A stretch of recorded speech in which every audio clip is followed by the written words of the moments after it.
It's 2 a.m. in New York. The streets are nearly empty. A woman is heading towards her apartment after a long night, unaware that something, or rather someone, is watching her. As she approaches her building, she notices a man lingering nearby. He isn't doing anything obvious, just standing there. But something about him feels off. Still, she shakes it off, thinking he might just be another passerby. She enters the building and starts making her way to her apartment. What she doesn't realize is that the man has followed her inside. The security footage captures the chilling moment. At first, she seems unaware, walking at a normal pace, but as she nears her apartment door, a sinking feeling creeps in. A glance over her shoulder confirms her worst fear: the man is right behind her. Her heart pounds. She fumbles for her keys, panic setting in as she struggles to unlock the door. The man behind her is closing in. Finally, the lock turns. She pushes the door open, rushes inside, and slams it shut. The moment the door clicks, the man sprints forward and grabs the handle, trying to force his way in. But it's too late. She's safe. For a few seconds, he stands there, almost as if debating his next move. Open up the door! Excuse me! Excuse me! When he realizes she's not coming out, he hesitates, then slowly walks away. The woman, too terrified to even process what just happened, immediately calls the police. Later, when interviewed by a local news station, she is so shaken that she refuses to reveal her face on camera. She doesn't leave her apartment for days, afraid that he might still be out there, waiting. The footage of this incident serves as a bone-chilling reminder that danger can lurk in the most unexpected places, and sometimes a few seconds can mean the difference between safety and something far worse. It starts as a peaceful evening. A couple enjoys a late-night swim in their private pool, laughing, completely unaware of the danger lurking nearby. But then something moves. A shadow glides across the deck. At first, it seems like nothing, just the trick of the light. But as the footage continues, it becomes horrifyingly clear. A crocodile, silent and calculating, inches its way toward the pool. The couple remains unaware, enjoying their time. The predator watches, waits, and then it strikes. The water erupts. The crocodile lunges toward them with terrifying speed. The young man reacts instantly, scrambling out of the pool. But the girl, she's not so lucky. The crocodile's powerful jaws clamp down on her hand. She thrashes, struggling desperately to break free. The water churns as she fights for her life. But just when it seems like the situation is hopeless, help arrives. A friend rushes in. Without hesitation, he charges at the crocodile, yelling, swinging, doing anything to drive it away. It works. The crocodile releases its grip, and the girl manages to escape. She stumbles out of the pool, panting, shaken but alive. The friend delivers one last blow to the crocodile, forcing it to retreat into the darkness. What started as a relaxing night turned into a battle for survival, a chilling reminder that in the wild, danger can strike when you least expect it. A peaceful afternoon in Vacaville, California, just another quiet day in the neighborhood. A teenage girl walks down the sidewalk, her pace steady.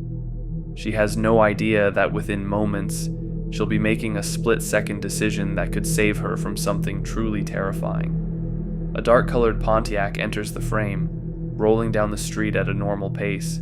At first, it doesn't seem unusual, but as the girl glances toward it, she notices something off.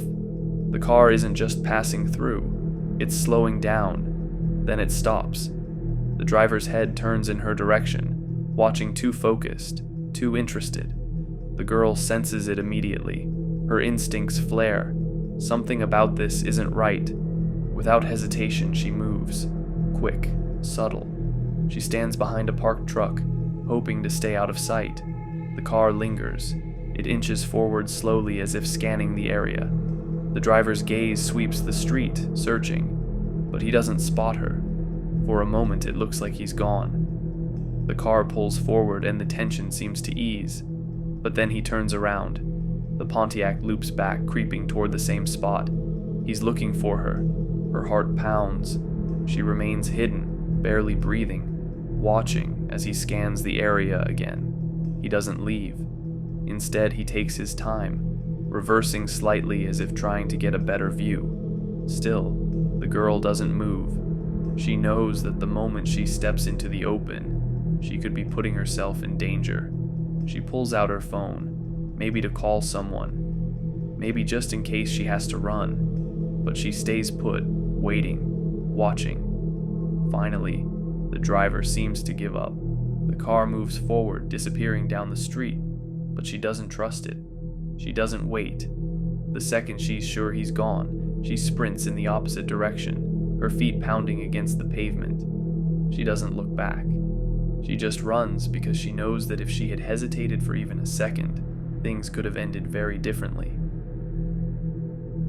It was a terrifying night in Pasadena, Texas. 3 older teens were home alone, enjoying a quiet evening while their parents were out, but their peace was shattered when 2 armed men burst into their house. Within seconds, the intruders had the teens on the floor at gunpoint. The fear in the room was overwhelming. Then, suddenly, one of the suspects grabbed a young woman by her hair, forcing her to stand. Without saying much, he dragged her toward another room, separating her from the others. Meanwhile, the parents, completely unaware of what was happening, checked their phones. But what they saw made their blood run cold. Through their Ring camera app, they watched 2 masked intruders inside their home, holding their kids hostage. Without wasting a second, they activated the camera's speaker and shouted, "Hey, who's in my house? I got you on camera. The cops are on the way! The cops are on their way. My neighbors are there. They're calling the cops right now. Y'all better get out of my house. Y'all better get out of my house now." The masked intruders froze. They turned toward the camera, realizing that they are being watched, and then, without hesitation, they sprinted for the exit. What could have been a horrifying tragedy was stopped in its tracks, all thanks to the quick thinking of the parents and the power of home security. It started like any other quiet evening. Inside a home in Mississippi, an 8-year-old girl, Alyssa, was going about her usual routine. She suddenly heard an eerie sound coming from her bedroom, a strange melody playing out of nowhere. Assuming it was one of her younger sisters, she walked in, expecting to find someone there. But the room was empty. As she stood there, the unsettling music abruptly stopped. Then, a voice echoed through the room. It wasn't her father's, nor was it a familiar sound. It was deep, unfamiliar, and intrusive.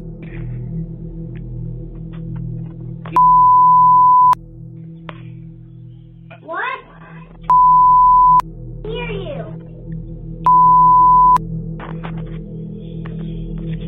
I can't hear you. The voice didn't just speak, it watched. Unbeknownst to Alyssa, their recently installed Ring camera had been hacked, giving a complete stranger access to their most private moments. The intruder had been lurking, waiting, and now he had found an opportunity to communicate. The voice coaxed her, manipulating the moment, trying to lure her into mischief. It encouraged her to act out, to disobey, all while maintaining an eerie calmness. Come on, girl, say it with me. Who is that? I'm your best friend. You can do whatever you want right now. You can mess up your room. You can break your TV. You can do whatever you want. Confusion washed over her as she tried to make sense of the situation, her small voice questioning who was there. But the voice persisted, feeding her lies, pretending to be a trusted figure, someone familiar, someone safe. The sinister interaction dragged on for several minutes. The stranger repeatedly attempted to manipulate the young girl, urging her to repeat inappropriate words, to behave recklessly, all while disguising himself as a friendly presence. Come on, can you say the magic word?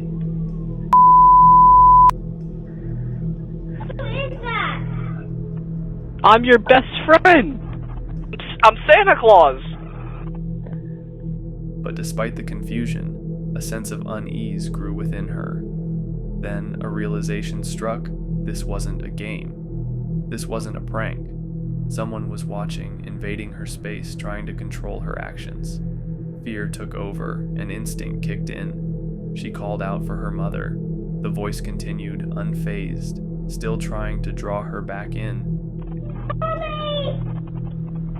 I'm Santa Claus. Don't you want to be my best friend? But she didn't stay to listen. She ran. What was supposed to be a tool for security had become a doorway for danger. The family, horrified by what had transpired, immediately disconnected the camera. What they once thought would keep them safe had allowed a faceless predator to infiltrate their home, proving that even within the comfort of four walls, threats could still find a way inside.